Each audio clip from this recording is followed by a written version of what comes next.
বিধানসভায় বিরোধী দলের মুখ্য সচেতক হয়েছি। যে অপারেশন যেটা হয়েছিল সেটা কিন্তু এখানে কিন্তু একদম 100% বেটার হয়েছে, সেটা এইমসের যারা এসছেন ডাক্তারবাবুরা সেটা কিন্তু ওনারা বলেছেন। এবং আমরা এই যে 139 দিন থেকে 40 দিনের এটা পুরো 139 to 40 days জীবন যুদ্ধে উনি কিন্তু শেষ পর্যন্ত পরাজিত হলেন।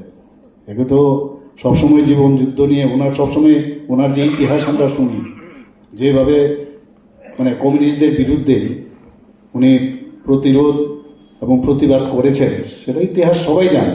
এবং আমাদের কাছে অত্যন্ত ভালো লাগতো যে এইরকম একটা যিনি নাটকের সংস্কৃতি ব্যক্তিত্ব, নাটকের সাথে জড়িত, যাত্রার সাথে জড়িত, নিজে কবি হিসাবে একদম বিখ্যাত কবি হিসাবে এত সুন্দর সুন্দর এই যে সৃষ্টি, এবং যেটা আমার এখানে মুখ্য সচেতক বলেছেন যে ঘরের ভিতরে আমি একদিন রুমের মধ্যে গেলাম, রবীন্দ্রসঙ্গীত শুনতেন, প্রতিটা শব্দ বোঝার চেষ্টা, অনেক কিছু শেখার আছে।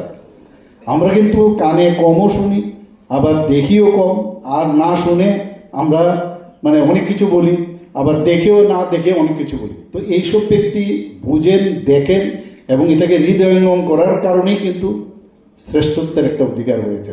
মাঝে মাঝে আমি দেখতাম যে বিধানসভার মধ্যে একবার মনে আছে, আমি তো নতুন নতুন মানে বিধায়ক প্লাস মন্ত্রী, মুখ্যমন্ত্রী, তো একবার লাস্ট যখন আমি বক্তব্য রাখলাম যে যতগুলো মানে বিরোধীরা যতগুলো কোশ্চেন জিজ্ঞেস করেছে, আমি লাস্ট দিন সমস্ত যে ওদের উত্তরগুলো কিন্তু আমি দিয়েছি।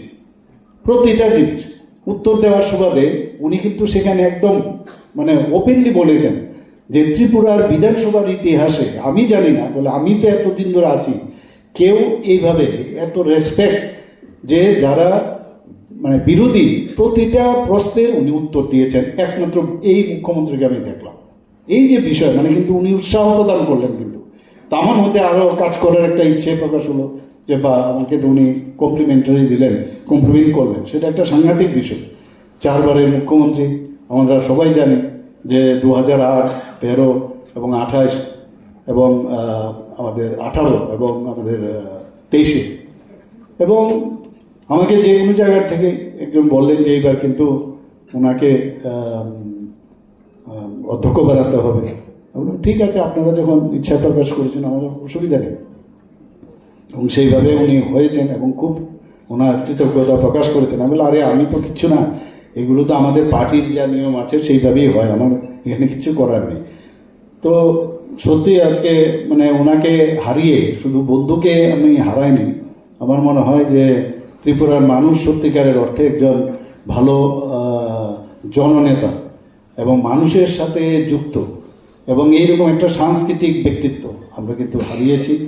এবং আমরা বিধানসভার মধ্যে ওনাকে দেখতাম, যদিও আমাদের পার্টির থেকে উনি মানে স্পিকার হয়েছে, কিন্তু যতটুকু আমি দেখি চেষ্টা করতো যে নিরপেক্ষতাটা কিন্তু উনি বজায় রাখতেন, এবং তার মধ্যে যে সংযম এবং দূরদর্শিতা। আবার খুব মজার বিষয় ছিল এমন সব কথাবার্তা হঠাৎ করে মানে ওনার যে প্রেজেন্স অফ ইন্টেলিজেন্স আমি দেখতাম এত সুন্দর, যে কোনো একটা প্রশ্ন করলো উনি একটু দাঁড়ান আমার একটা প্রশ্ন আছে, আমাকেও একদিন বললেন, মানে এরকম আমাদের দলের হয়েও এমনভাবে এত সুন্দরভাবে সাজিয়ে কথাটা বললেন।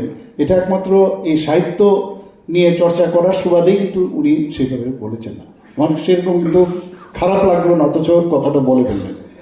এবং ওনার যে ছাত্র জীবন থেকেই আমি দেখেছি যে যখন কলেজের মধ্যে তো আমি খেলাধুলাতেই বেশি যুক্ত ছিলাম, এবং ওনাকে দেখতাম যে রাজনীতির সাথে উনি যুক্ত ছিলেন, NSUIও করেছেন, সুবলবাবু তো বললেন ওর সাথে বিশ্বদা। এবং আমরা একটা মানে ডাইরেক্টলি আর ইনডাইরেক্টলি হোক ওর সাথে কিন্তু একটা সবসময় একটা মানে পরিচয় আমার ছিলই। 2018 সালে যখন থার্ড টাইম উনি বিধায়ক হন, তখন উনি একটা সুন্দর একটা স্লোগান দিয়েছেন। এখন এই স্লোগানটা কি? Clean Dharmanagar, clean Dharmanagar, green Dharmanagar and love Dharmanagar.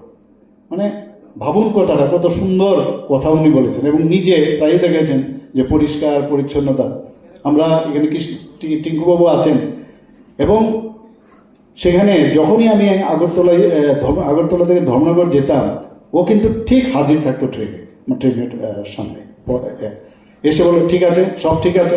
আগে যখন হেলিকপ্টারে যেতাম সেখানেও, আর সবসময় একটা মানে প্রোঅ্যাক্টিভ থাকার যে বিষয়, মানে আমি যেটা ডিসিশন নিয়েছি দিস ইজ কারেক্ট, অন্যরা উল্টাপাল্টা কি বললে ফরগেটেবল দেয়, এই যে একটা অফিস টাইপের যে একটা ব্যবহার, সেটা কিন্তু শিকার আছে এখানে। শ্রদ্ধাঞ্জলি নিবেদন করার জন্য